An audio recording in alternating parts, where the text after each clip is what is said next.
I'm Tavis, Smiley. Glad to have you with us in this hour of our program. And in this hour, two conversations as promised on the B side of this hour. It was indeed 1 year ago today that the greater LA area was engulfed by wildfires. And we are going to talk to James Farr, my colleague here at KBLA Talk 1580, my station here in LA. He's the host of our weekly show called Conversation Live.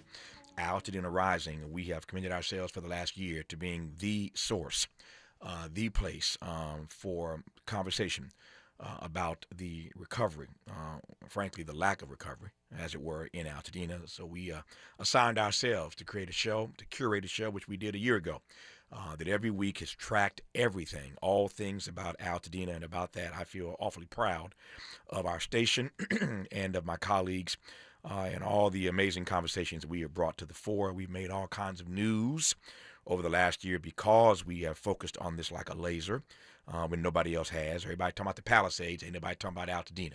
So we made it our business to create a show called Conversation Live, Altadena Rising, hosted by my colleague James Farr. He'll join us on the backside of this hour, as will Andrew Wessels. He is strategy director for the Eaton Fire Survivors Network. They have a strong set of criticisms of the folk who started this fire, Southern California Edison. In their report, it's called Wildfire Recovery Compensation. So I'll talk to James and Andrew on the backside of this hour 1 year later. But we commenced this conversation with UMass anthropology professor Nicholas Caverly. I think the general consensus, as I said earlier, is that Detroit is on the rebound, at least economically, and they have, for that matter, just elected the first woman mayor, a black woman named Mary Sheffield, who was on this program not too long ago, to lead Motown. But UMass, again, Professor Nicholas Caverly has written a book which challenges that notion. It's called Demolishing Detroit, How Structural Racism Endures. And so we spend some time now here in this first half hour talking about Detroit and more broadly about how infrastructural systems maintain a level of white supremacy within black communities, literally from California to the Carolinas. Professor Caverly, good to have you on the program. Happy New Year. How are you, sir? Happy New Year, Tavis. Thank you so much for having me. I'm doing well. I hope you are too. If I complained, I'd be an ingrate. So I'm doing okay, all things considered, and delighted to be in conversation with you. Let me just ask this question at the outset, which will get me in the right frame of mind, and we can jump from there. If I were to give you just a few minutes here to give me not a State of the Union address, but a State of Detroit address, you would say what? What would be in your address, the bullet points, and then I'll jump from there, sir. Yeah, I mean, I think if we were to give a state of Detroit, my response would be, Detroit is a city that we should all be looking to understand the United States in general, and especially to understand how racism is embedded in the everyday places that we live and work. It's in the landscape of our American cities, as you said, from Altadena to the Carolinas. Mm-hmm. And the this book that I wrote, yeah, I focus on the project of empty building demolitions in Detroit. And Detroit has demolished more buildings than basically anywhere in the United States, maybe even in the world. They've knocked down around 200,000 empty buildings since the 1970s. And the goal of all these demolitions has been to address racist disinvestment, to address the consequences of white flight from the city. But I spent a number of years talking to city residents, talking to demolition workers, and I found that just reality is a lot more complicated. Because even with all of these demolitions, Detroit is emblematic of conditions that we see across the US. We see anti-Black distributions of economic opportunity. We see anti-Black distributions of environmental contamination.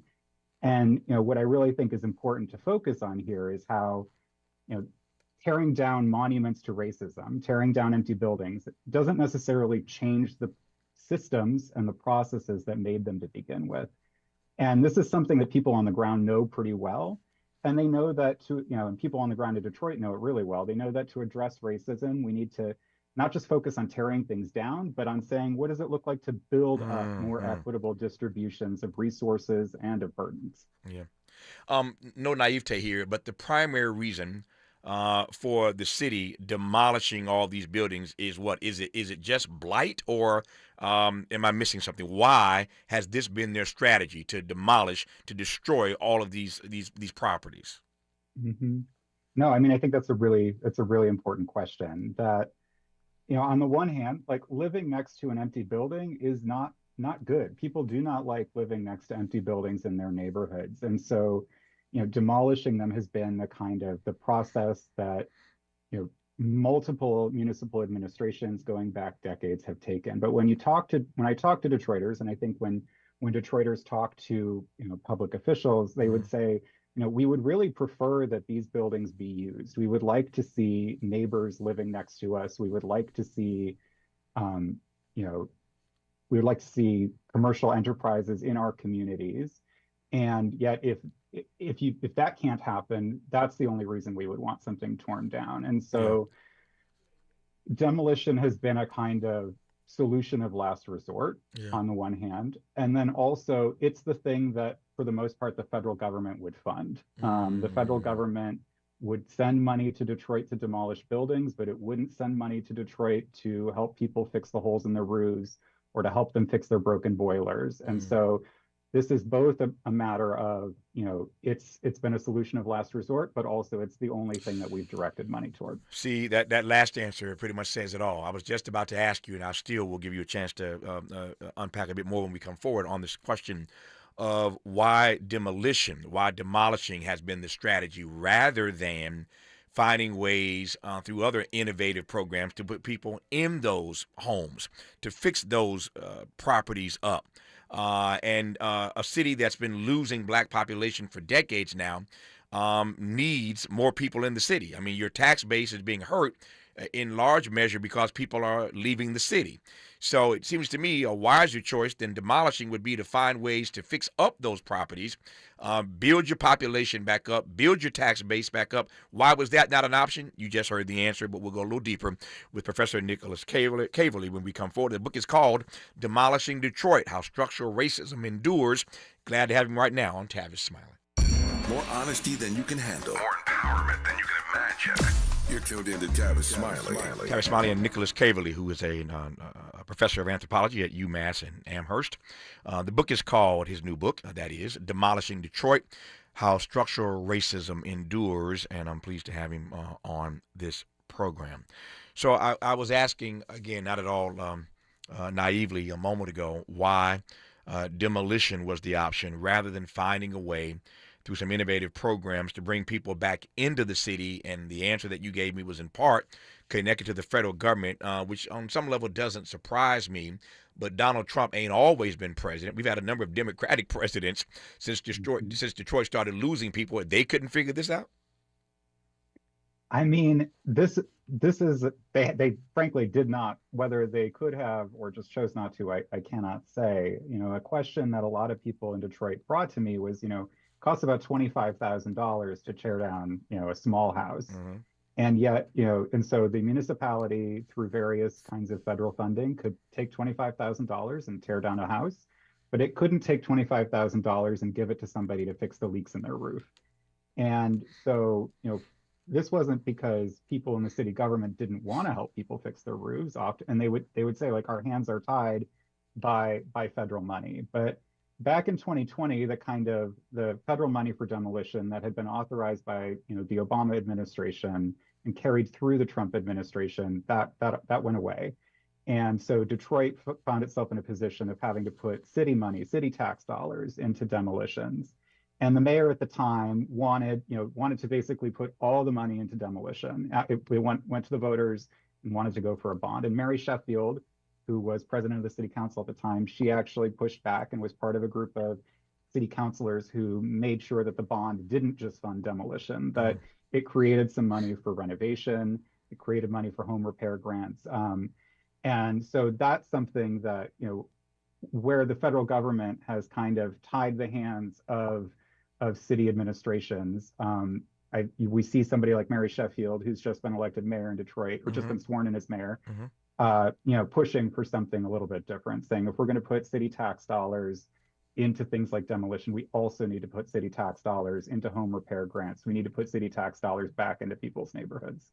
Tell me more about the subtitle of the book. And this is really the sweet spot of this particular book, How Structural Racism Endures. Why does this kind of structural racism continue unabated? Yeah, so something I think that is really important and something that Detroiters who I spoke with really helped me understand was how, often when we think about racism, we think about, how do we find the racist person or the racist decision that is producing this thing? But racist things happen all the time without explicitly racist people, without explicitly racist policies. Mm. And so it's really important to look for the kind of racist systems that are shaping our world. And one place that I saw that I talk about a little bit in the book is on demolition work sites. One of the arguments for demolition was that it would provide employment to people in the city of Detroit who have been, historically excluded from employment, specifically Black men in Detroit. But Black Detroiters really struggled to get trained to do things like operate the excavators that tear down buildings. And they struggled to get trained because basically the best training locations are about 60 miles outside of the city. Mm. There's not very good public transit in Michigan at all. Cars are exceptionally expensive. Car insurance is really expensive. And so this, the kind of the conditions that were blocking people from economic opportunity weren't necessarily individual people making decisions. It was the layout of the metropolitan region. And so if we want to think about what is it going to take to actually address racism, we have to kind of get beyond just, yes, we need to address racist ideologies, racist decisions, but we have to also think more expansively to what does it look like to transform our regions actually so they produce a more just and equitable status quo. Mm. I'm thinking, I don't mean to make you political, but I think you'll understand why I'm going in this direction as I listen to the response you've just offered. I'm thinking about the criticism that is often levied at the left, levied at leveled against Democrats who run these cities by Republicans. And the argument you've heard 1,000 times is that all of these cities that are, as the phrase says, going to hell in a handbasket, all these cities that are enduring this kind of angst and drama and trauma are cities that have for years, many of them, been led by Black mayors. And so Republicans love to make an enemy of cities, and cities right now are not thriving under this administration because this administration doesn't care, as oftentimes Republicans don't. They don't care about cities because cities are populated by folk who look like me. I mean, the people listen to this program right about now. I wonder how we look at an issue like this, where structural racism is allowed to run rampant, even in places that are populated by Black people, obviously, but more to the point, run by Black people. And if the answer is that my hands are tied by the federal government, then that answer ain't good enough for me. But my point is we can read books like yours all day long, but at some point, I've got some questions about the Black folk who run these municipalities and the role that they play complicitly or blindly, or you fill in the blank, allowing this kind of structural racism to continue. Does that make sense as a question to you? Absolutely, that makes sense as a question. And I think what's important, and I can speak from the context of Detroit. Sure, if we sure. go back 10, 11 years, Detroit was, Detroiters were democratically electing their city councilors, they were democratically electing their mayor, and yet those elected leaders had no power. The state of Michigan placed the city of Detroit under what was called emergency management. I remember that. This is the same process that they placed the city of Flint under. They placed other majority Black cities in Michigan under, saying that, the state argued that, democratically elected people were, Black folks who were democratically elected to lead their cities were not doing a good job. And so they took away the democratic rights of people in those cities. And folks in Detroit fought emergency management with everything that they had. And so something that I really think that brings to the fore is how when we look at majority Black cities like Detroit, which are led by, competent and strong leaders, including, people like Mary Sheffield, right? Mm-hmm. If we take away the democratic process, which is what our states and our regions and our federal government is trying to do, then it doesn't matter who, their hands quite really are tied, right? If we take away the democratic process. And so when we look kind of broadly across the United States and we say, our national democracy is imperiled, we really should be learning from people in places like Detroit, people in places like Flint, in Benton Harbor, Michigan, to understand like what does it look like to fight for your democracy and to actually believe in it. Hmm. I was reading and preparing for our conversation today. Let me pivot for a second, but I think I can connect this up and give you something to work with here.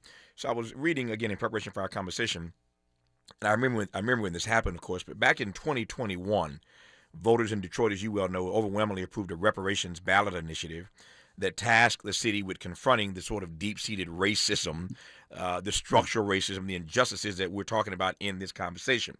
In 2023, the task force, reparations task force, 13 members, starts their work.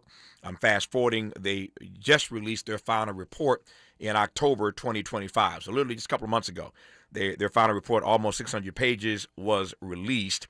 To the extent you know anything about this or see a connection between what Detroiters want when it comes to reparations. And again, reparations are taking hold in cities, although at the federal level, we're not going to make any progress, of course, during the Trump era. But all across the country, in cities, we see these reparations task forces getting off the ground. We see these reports coming out. We see work being done in places like Evanston, Illinois, and elsewhere. We see reparations agendas starting to be advanced. And so Detroit has decided that it is now going to wrestle with this report and the recommendations that come out of it. But is there anything, to your knowledge, in this report that might address the kind of structural racism in Detroit that you write about so eloquently in your book, Demolishing Detroit? Yeah, I mean, so the reparations initiative in Detroit is something that I have been following, and it's something that the city council brought it to voters in 2021.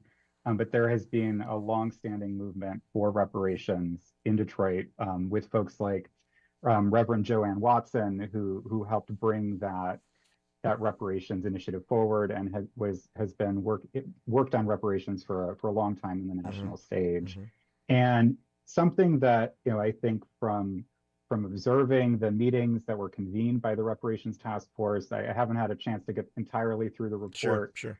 But something that stood out to me was how Detroiters spoke to the ways that, it's important to take city resources and use it to address the harms that have been brought to people, especially Black folks in Detroit who've been excluded from housing, who have been targeted by police, who have experienced exclusion from economic opportunity, who've experienced environmental contamination. Those things are important. They're important to Detroiters and they're important to have at the table. But something people also spoke to was how if all we're doing is taking city resources toward these reparations initiatives, we're missing how when we look at a region like metropolitan Detroit, which is really balkanized, where you have incredibly wealthy, majority white suburbs that sit directly next to some of the highest poverty parts of the United States, many of which are majority Black in Detroit.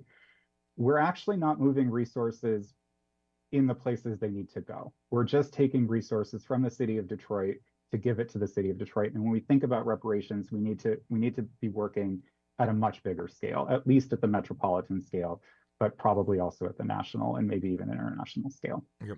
So I said earlier that the focus of this conversation primarily has been Detroit, but these infrastructural systems maintain a level of white supremacy within Black communities all across the country, long-standing. So let me bring this thing full circle. You started this conversation by saying, what we can learn from Detroit about the way, again, that these structural systems across the country negatively impact Black people. Talk to me about that issue more broadly outside of Detroit.